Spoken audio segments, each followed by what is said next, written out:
Sir hi சொல்லுங்க sir. எங்களுக்காக ஒரு ஆக்டிங் சார். மைக் எங்க மைக் எங்க?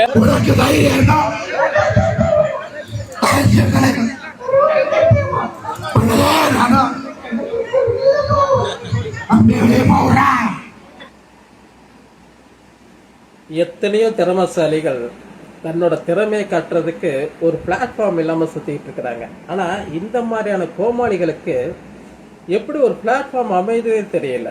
இந்த கோமாளிகளை உருவாக்குறது யாருன்னா நீங்க, நானு, எல்லாருமே வச்சுக்கலாம். எல்லாருமே சேர்ந்துதான் இந்த கோமாளிகளை உருவாக்கிட்டு இருக்கோம். இந்த கோமாளி மட்டும் இல்ல, இது மாதிரி நிறைய கோமாளிகளை உருவாக்கிட்டு இருக்கிறோம். நிறைய இந்த பெண்களோட ஆடைகள் குறைக்கிறதுக்கு காரணமும் இதே ஆண்கள் தான். அங்கே போய் எல்லாமே பேசி அது எவ்வளோக்கு எவ்வளோ ஆடைகள் குறைக்குதோ அத்தனை வியூவர்ஸ் போய் பார்க்கும் போது இவங்க எல்லாரும் தன்னை திறமைசாலின்னு நினச்சிக்கிறாங்க. எத்தனையோ திறமைசாலிகள் வாழ்க்கையில் ஜெயிக்க முடியாமல் சுற்றிக்கிட்டு இருக்கிறாங்க. ஆனால் இது திறமை இல்லை.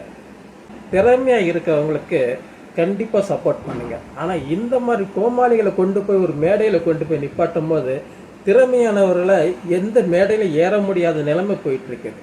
இப்போ நாடு போகிற போக்க பார்த்தோன்னா கோமாளிகள் அதிகமாக ஏறிக்கிட்டு இருக்காங்க, திறமையானவர்கள் இறங்கி கொண்டே வந்துட்டு இருக்கிறாங்க. தயவு செய்து இந்த கோமாளிகளை ஏன் என்கரேஜ் பண்ணுறீங்கன்னு எனக்கும் தெரியல.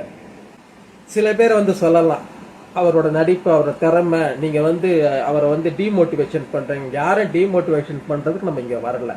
ஆனால் திறமை இருந்தால் கண்டிப்பாக நம்ம அவங்களுக்கு சப்போர்ட் பண்ணலாம். திறமை இல்லாதவங்க யாருக்கும் இங்கே சப்போர்ட் பண்ண முடியாது. இவங்கெல்லாம் திறமையானவர்கள் அப்படின்னு நீங்கள் நினைக்கிறீங்கன்னா அது எப்படின்னு எனக்கும் தெரியல. பிள்ளைகளை குறைக்கிற பொம்பளைக்கு பின்னாடி தயவு செய்து போகாதீங்க. அந்த பொம்பளைக்கு ட்ரெஸ்ஸு எவ்வளோக்கு எவ்வளோ குறைக்குதோ நீங்கள் அது எவ்வளோக்கு எவ்வளோ கமாண்ட் கொடுக்குறீங்களோ அவ்வளோக்கு எவ்வளோ அவங்க சம்பாரிச்சு அவங்க செலிப்ரிட்டி ஆகிட்டு இருக்கிறாங்க. நீங்கள் இன்னும் அதே கமாண்ட் போட்டுட்டு தான் இருக்கிறீங்க. அதனால் இதை தெளிவாக புரிஞ்சுட்டு அதுக்கப்புறம் என்ன செய்யலான்னு யோசிங்க.